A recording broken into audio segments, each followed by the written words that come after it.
Today we're going to be making Chinese style spare ribs or Char Siu Spare Ribs. Welcome to the Cookland channel. I'm Dave and you're in my kitchen. If you've been here before, welcome back. And if it's your first time here, welcome aboard. Stay a while. Maybe you'll see what you like what you see, and you'll come back too. First things first, please hit that subscribe button. It's very important to me right now. I'm almost at my first 1,000 subscribers. I'm super excited about this. So do me that big favor, please and thanks. I got a little reminder from one of my watchers, one of my good friends, Dre. He gave me a little nudge online the other day, like, you hinted towards you was gonna make this, so, you gonna make it or what? You know what I mean? Dre got a newlywed wife at home who he's trying to butter her up a little bit. Hey, El, happy wife, happy life. You make her this recipe, she ain't going nowhere. Got here a couple pounds of spare ribs, and they're already cut. What you would normally get if you order some barbecue spare ribs. They're all washed, clean, and prepared. They're ready to go. So I'm just gonna set these aside. We're gonna start with this braising liquid. You're gonna notice one thing. I'm not gonna season these ribs at all. What? 67 people just left the chat. Don't worry about it. We have enough powerful flavors here that we won't need it. You won't miss it. Trust me. I got a half a cup of soy sauce. That's plenty of salt right there. This is 3/4 of a cup of hoisin sauce. This is about half a cup of honey. This is gonna help build that sweetness and that kind of glaziness. This is some Chinese cooking wine, Shaoxing wine. You can find it at any reputable Chinese grocer, and you can find it in a lot of international aisles as well. This is a good staple to have in the kitchen if you're going to be experimenting with Asian foods, especially Chinese food. So this is half a cup of Shaoxing wine. This is about a tablespoon of 5-spice powder. You can find 5-spice powder in pretty much any seasoning aisle.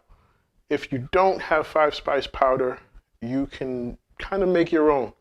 You need ground cloves, ground cinnamon, ground star anise, ground fennel, and some white pepper. This is homemade. This is my homemade 5-spice blend. I'm running out, so I'm gonna have to make some more. So this is a tablespoon of 5-spice powder, a tablespoon of white pepper, 2 tablespoons of garlic, freshly chopped garlic, 2 tablespoons of freshly chopped ginger, and just about a half a cup of water. I'm just gonna give this a good stir to combine. Man, this smells intoxicating. Got wine in it too, so it does smell a little intoxicating. Got some wine in there. Next thing, we're just gonna get our ribs in. We're just gonna layer them in here. And we're gonna go for a nice long braise with this. So I got this on a medium-high heat. I'm just covering this, and we're gonna let this braise in this liquid for about an hour. About halfway through, give them a little turn. Just kind of switch places. Any that are on top or on the bottom, just kind of do the swap-a-roo. Cover it back up, let it rip for the next half an hour. Okay, it's been about an hour. I made my little twist and turn about halfway through. I preheated my oven about halfway through. And now it's time for that big reveal.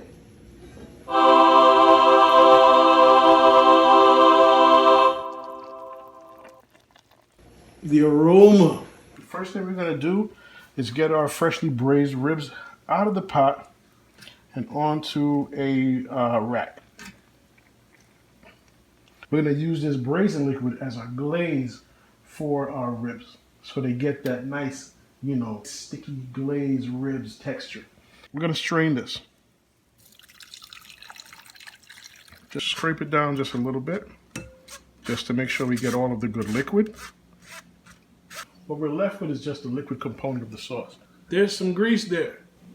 So all I'm gonna do is just grab a spoon here, try to skim off as much of this oil as I can. It's gonna take a little bit of patience, and you are gonna get some of your sauce, but you got plenty. So just take a little time And skim off as much of this oil as possible. When you start to pull just as much sauce as oil, you know you can stop. So we've got all this goody sauce. We're just gonna add it right back. And we're gonna put this on high heat, uncovered, for about 10, maybe 15 minutes. We want this to reduce by about half. Every now and then, you want to just jump in and check the consistency of your glaze. I say 10 minutes, it may be less, depends on how thick your sauce is. You know what I mean? I think we're about ready right here. Bringing our ribs right back to the party. Take a few of them for a dunk. And spin them around a little bit. Get them coated in that glaze. Then just lay it back out on your tray.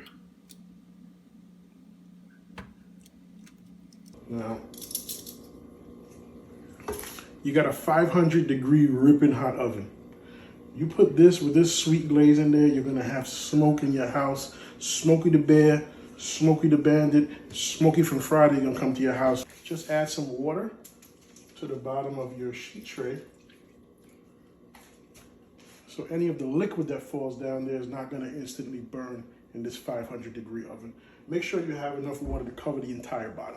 Into that ripping hot oven for about 10 minutes. Let's check it in 10, see how we look, give it a flip, and then another 5 because I'm getting impatient. Cheat code, turn on the broiler, but keep the ribs farther away from the broiler then. Don't put it real close because it's gonna burn.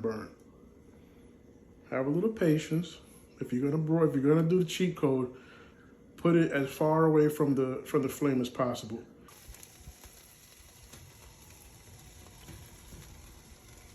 We're done. And oh boy. Oh, these coming hot off the press. Wow, check these out. All done, plated up real nice. What I've done is made a little white rice and some sauteed bok choy. A little starch, a little veg, a little protein. Good to keep that balance.